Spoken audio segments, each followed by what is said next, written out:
Hey everybody, so we're going to react to my Premier League predictions. So you can kind of see them there. Scores in green are where I got the result right. If it's in bold, I either got the correct margin or the correct score. For instance, Brighton 4-1 Luton. It's actually 3-0 to Brighton. So they still won by 3 goals. So I got the margin right. But Chelsea won or Liverpool, I got completely right. That was about a year ago. Well, a year ago by the time this video goes live, you would think. But, these are just some of the predictions there, and I'm not going to waste your time going through them, but, you can always pause the video and look at them in a bit more detail, if you like. Some I got a bit wrong. Like, for instance, I thought that Luton would beat Arsenal 1-0. I said that was going to be their crowning moment, but they couldn't even do that.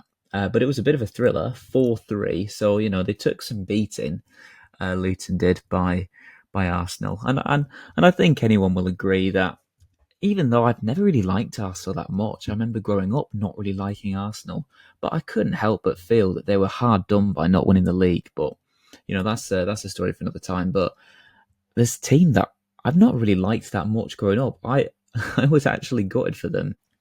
These are kind of the results. So 49-51. Now, I think that's a bit better than last year, but we can do better. And in this video, we are going to do better. Some end of season comparisons, a bit more low tech than the other stuff, but I just thought this would be quite a nice graphic. This is the actual table, and it's kind of showing you the difference in points. So, for instance, Sheffield United got 18 less points than I thought, and Burnley were 12 places lower than I thought they'd be. I predicted Burnley to finish 7th, and they finished 19th. But this is it all in order. So Bournemouth actually got an extra 26 points. Villa and Wolves an extra 15 points. And I'm going to do a video about Villa. Like I did last year, I did a video about Newcastle breaking into Champions League. We're going to do one about Aston Villa and their achievement too.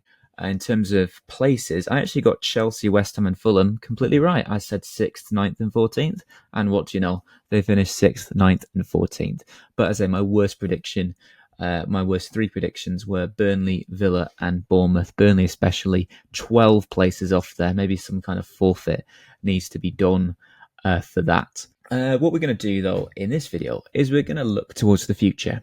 So, spoiler alert, but I've predicted all of the results for this year's Premier League, and those results are here. I think we'll put the first match day in. Right, so here are our first set of predictions. I'm just seeing an entertaining score draw between Chelsea and Man City, Liverpool to beat Ipswich under the new manager, Arsenal to beat Wolves, kind of what you would expect. And a lot of these results are kind of what I would expect results. I think I'm playing it a bit safe with my predictions. I'm saying that Liverpool are going to beat Man United at Old Trafford. Will they? Who knows? They're getting rid of Old Trafford by looks of it. They think they might keep it for, say, their women's team and their second team and reduce the capacity and build a new stadium, is what we think. And I think that'd be a shame, especially if it became like a corporate sponsor. I don't really like corporate sponsorships in football. I prefer it when a football stadium's got like a proper name. You'd much rather play at, say, an Old Trafford or a Stamford Bridge. Your club loses its soul as soon as it gives away its naming rights. Let's see what the table looks like. Based on the predictions, Liverpool are going to be 4 points clear by match day 10. Ipswich, New Boys Ipswich, are going to be 8th. Have I overhyped them? Who knows? Arsenal are going to be 3rd. Newcastle are going to be back in Champions League. Aston Villa are going to be on their tail, though, so it'll be interesting to see those teams back. Everton up to 6th. Would Everton actually be 6th? Probably not. So, you do have to take these with a bit of a pinch of salt, but, maybe they are. But the bottom 3, by looks of it, will be Wolves, Southampton and Bournemouth. And maybe I don't really like Bournemouth that much. Maybe I've got just some kind of bias against them for whatever reason. Chelsea are going to be 16th. Yikes. And Brighton are going to be 15th. So we're pasting in the results now for up to match day 18 now. So again, kind of results you'd expect, although Chelsea, I think I was realising looking at the form that I'm underhyping Chelsea. So I think maybe we've got to start giving them some results as well. Cole Palmer's a really good player. Although I have then just got them to lose to Leicester, Tottenham to beat Bournemouth. What you would expect to happen, some of these results. Chelsea getting a draw there. Chelsea losing again to Brentford, which actually did happen last season. But maybe with Cole Palmer, steering the ship, they're probably not going to drop this many points. And actually, they do get a 2-0 win against Fulham. And I reckon Palmer could take credit for both of those goals. So Bournemouth are staying bottom, up to 9 points now. Forest and Southampton make up the rest of the bottom three. Chelsea have gone up now to 11th place. Ipswich down to 14th. Let's look at the top half. Yikes. But yes, we have got a bit of a plastic league at the moment. Will Man City cheat their way to another title? Man U up to 4th, Newcastle in 5th, Villa in 6th, Tottenham in 7th, Everton still 8th, Everton still in the top half of the table. So let's see what happens now we go up to match day 28. Villa to beat Brighton, Chelsea to get another win against New Boys Ipswich, Man U to beat Newcastle, Man City to actually drop points to Leicester, Arsenal beat Tottenham, Chelsea have a score draw with Bournemouth. Cole Palmer, I think he might have just been a bit ill that day. Didn't turn up.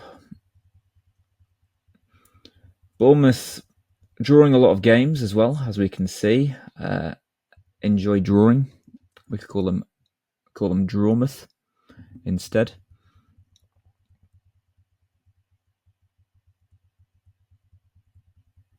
But that's what we think is going to happen up to match day 28.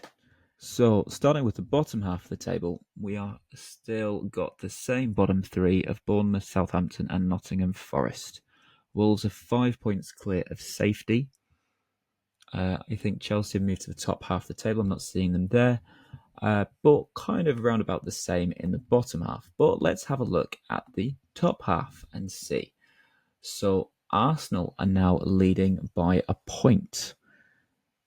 Chelsea have gone up to 8th, but everyone else is kind of down all the same. Newcastle 4 points off Champions League, and Aston Villa also the same. But it is March at this point when we get to match day 28. And what that means is that a very important trial has been going on. This is a trial to determine Man City's 115 serious FFP breaches. And what I'm saying is I think they're going to be found guilty. And this is the time that the verdict comes through. Because of this, Man City have now been expelled from the Premier League, deducted 115 points, and all of their results have now been voided. So what impact will that have, all of their results being voided? Well, we're about to find out. Because it means that if a team was lucky enough to get any points against them, they've now lost those points. So any team that actually managed to beat them or even draw against them has now lost points. It means that Arsenal are now top, again on 60, Liverpool in 2nd, Man United in 3rd, Aston Villa in 4th. And as you can see, some teams have different numbers of games to others, but every team will end up on 36. So at the bottom half, and actually, someone growing up in the Premier League era, I'm used to seeing Man City relegated from the Premier League, as it did happen quite often when I was younger, but it will happen again. It also serves a nice reprieve for Nottingham Forest, getting them out of trouble. But we shall see how the rest of the Premier League goes with the 19 remaining teams. We're going to go up to match day 33. And have a look at some of those results. Arsenal are going to beat Chelsea. Tottenham are going to beat Fulham. Man United are going to beat Leicester. And actually, Chelsea are picking up some results now, so doing a bit better than they were at the start of the season. It's interesting. We'll see where things go after these results have taken effect. It's also quite nice for a team, instead of having a game against Man City, they now just get a nice rest for a week. And actually, I think some of these footballers, they might be getting a bit tired each week, so it's quite nice for them to just, have a rest. this is what the league looks like after 33. Well, after we get to match day 33. So Forest are now in the relegation zone. Southampton a point clear. If we go to the top half, we'll see who's going to win it. It's quite exciting actually to have. We're guaranteed to have a proper team winning the Premier League this year, and actually Aston Villa have now made it into the Champions League spots. So well done to them. When we get up to match day 36, we'll know for a fact if any team has been relegated or not. Normally, we know by now if a team is going to be relegated or if a team has won the league. So, let's see. Man United losing to Bournemouth. That's a bit of a shocker. Newcastle beating Ipswich. You probably would expect them to do that. Brentford beating Forest. And it's kind of, again, results that you would expect. Liverpool do beat Arsenal. Leicester batter Southampton. A game that's actually in the Championship last season. Have we lost any teams? Have any teams been relegated yet? Has a team won the league yet?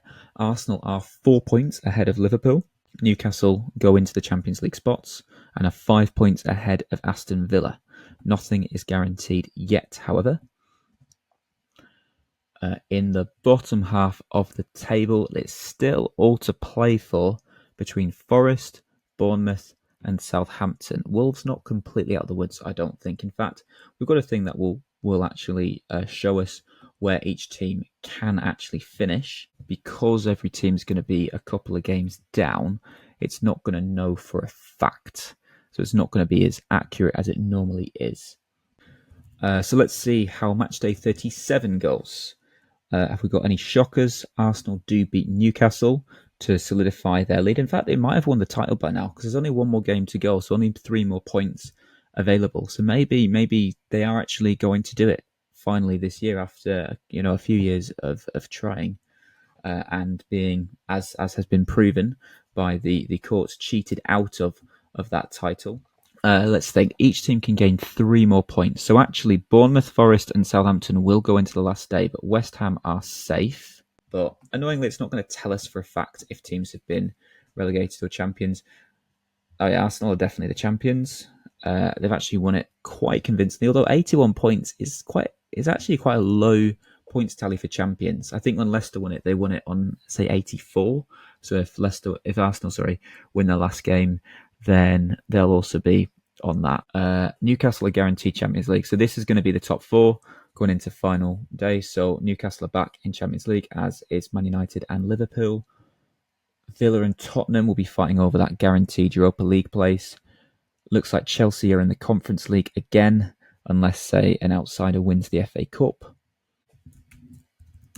Well, actually, we do need match day 38, don't we, to see who's getting relegated. And actually, Arsenal can be considered champions, but that's only because it thinks there's still 2 more games to play and there's no catching up for Liverpool to do. But for the bottom half, it's not going to show us, it's not going to give us ours for those relegated sides because it thinks there's 2 more games to play, but it is going to be Forest and Southampton. Bournemouth, despite my unconscious bias against them, have managed to survive. And actually, I think it's going to be sad to lose Nottingham Forest. Not so sad to lose Southampton. I think Southampton can go, but a proper team like Forest, they've got 2 stars above their badge because they won the European Cup twice, and it's nice to see teams like Forest in the Premier League, like proper clubs in the Premier League. So hopefully, I am wrong in that prediction that Forest will go down. So next up is doubles. Arsenal did 10, but conceded 1 to Liverpool. Southampton conceded the most at 8, but did actually get 1 over West Ham. And Bournemouth got no doubles, but only conceded 3 themselves. So again, a double is just where you beat a team at home and you beat them away. In terms of home and away form, Forest had no joy at their City ground. Well, 2 games won, and Bournemouth managed to win just 4 games at their shed. Chelsea also refining their home form. They struggled a bit with that last season. And going back on home form, as you can see, Arsenal won a lot of games at home. They only lost to Liverpool, and they won pretty much every game 2-1, is what I predicted. So will they actually win every game 2-1? Who knows? Beat Tottenham and West Ham 3-1, only lost to Liverpool, and got a clean sheet. Only actually managed to get 2 clean sheets. That was against Brighton and Southampton. In terms of the away form, Brighton did better away from home. Wolves did really well away from home, considering as well they're actually one of the poorest teams I predicted in terms of home form. Not having much joy at the Molineux, but away from home, really finding form. Actually, a European team away from home. And I mean, those are the rest of the results there for you to see the whole grid there. So we've predicted all the results. These are what all the results look like. Made the table look like this here.